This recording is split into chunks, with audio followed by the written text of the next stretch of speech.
कुछ नहीं मिला था।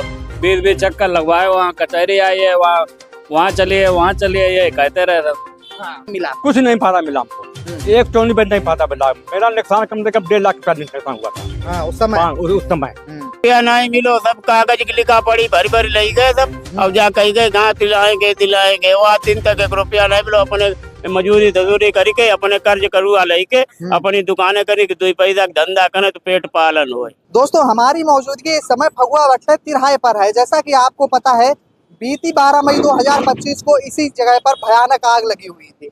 आप जो ये दुकान देख रहे हैं, इस दुकान पर बहुत ही भयानक आग लगी थी और इसकी चपेट में करीब जो आसपास की 7-8 दुकानें थी पूरी तरह जलकर खाक हो गई थी। इन लोगों का काफी नुकसान हुआ था और उस नुकसान को देखने के लिए कई नेता आए थे। नेता आए, फोटोबाजी हुई। फोटोबाजी होने के बाद इनको आश्वासन दिया गया कि आपको किया जाएगा, मुआवजा दिया जाएगा।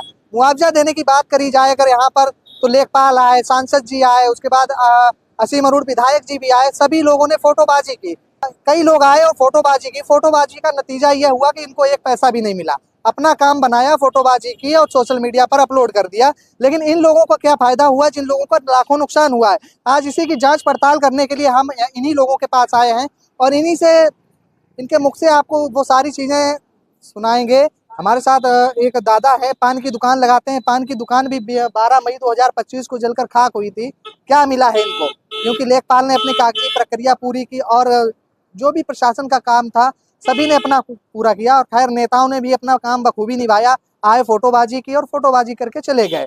तो दादा, क्या नाम है आपका? तेजराम नाम है। तेजराम, हाँ, तेजराम नाम है। आपसे भी बात मैंने की थी उस समय जब आग लगी हुई थी, आपने भी बताया था। हाँ, आपकी दुकान जली थी। हमें ये बताइए, यहाँ पर कई लोग आए, कई लोगों ने फोटोबाजी की, फोटो खिंचाई, सोशल मीडिया पे अपलोड की। उसका नतीजा आपको क्या फायदा मिला? कुछ नहीं फायदा मिला हमको, एक टोनी पे नहीं फायदा मिला। मेरा नुकसान कम से कम 1.5 लाख का नुकसान हुआ था। हाँ, उस समय उस समय दुकान पूरी जल गई थी, पूरी जल गई थी, खाक हो गई थी। अच्छा, नेता कौन कौन लोग थे, कौन कौन आए थे? आज स्वप्नक पाठक आए, आशीष अरुण आए और लेखपाल आए और ये आगे बुझाने वाले बेउल का पलटे कर ले गए। कुछ हिसाब नहीं मिला आपको। अच्छा, कुछ नहीं मिला। कुछ नहीं मिला। अच्छा, कहा क्या था जब हमारे सुब्रत पाठक जी आए थे और माननीय मंत्री जी, विधायक जी कन्नौज सदर के, वो आए थे, तब क्या कहा था? क्या कहा कि आपको हम 10 दिन में पैसा तुमको दिला देंगे। और क्या 10 दिन में? हाँ, पूरा काम तुम्हारा हम जाएंगे और उसको तुम्हारा पूरा काम कर देंगे। हो गया पूरा काम? कुछ नहीं हुआ, कुछ नहीं हुआ है दादा। 1 रुपया नहीं मिलो, सब कागज की लिखा पड़ी भरी भरी ले गए सब। अब जा कही गए कहाँ दिलाएंगे वहाँ 3 तक 1 रुपया नहीं मिलो। अपने मजूरी तजूरी करके अपने कर्ज करुआ लेके अपनी दुकानें करी 2 पैसा धंधा करे तो पेट पालन हो। खिंचाई इन लोगों ने फोटो भी, सब जितने आए उन्होंने, सब लोगों ने, अधिकारी लोगों ने सबने फोटो खिंचाई। मतलब आपके साथ फोटो खींचने से आपको इंसाफ मिल गया, आपको मुआवजा भी मिल गया? सब नेता भी, सब एक नेता सब आए, शुरू से लेके रात में संध्या का आगी लगी 5 बजे गए। जब से लेके रात से भोर बे दिन लो सब धूम घुटेरे सब आउत रहे। और रुपया क्यों नहीं दो, 1 रुपया नहीं क्यों दो, जानेंगे। और इधर भाई साहब है, इनका तो बहुत नुकसान हुआ था, इनका तो लाखों नुकसान हुआ था, इनके पास तो कुछ बचा ही नहीं था।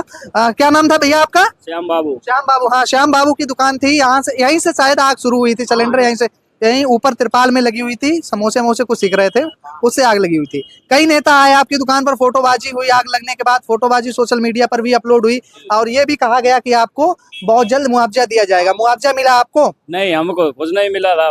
20-20 चक्कर लगवाए, वहाँ कचहरी आई है, वहाँ चलिए ये कहते रहे सब। यही होता रहा। हम लोगों ने कर्जा अर्जा करके अपनी दुकान चालू करा ली। अधिकारी लोग सब आए। तो क्या लगता है, नेताओं पे भरोसा करें या ना करें? हम तो भाई नहीं करत, हम तो नहीं करत। हाँ, ये दुकानदारों पर इससे बड़ी आपदा कुछ आ नहीं सकती है। मैं आपको बता रहा हूँ, इससे बड़ी आपदा क्या आ सकती है? उस समय अगर आप आश्वासन दे रहे हैं और आश्वासन के बाद आपने इतने 20 चक्कर कचहरी के यहाँ वहाँ तहसील के लगवा दिए, उसके बाद भी आप इनको मुआवजा नहीं दिलवा पाए। हो सकता है इनके फंड ही में ना हो। क्यों भैया? हो सकता है इनके फंड में ही ना हो। अब क्या पता उनको है कि नहीं है, बेजान है।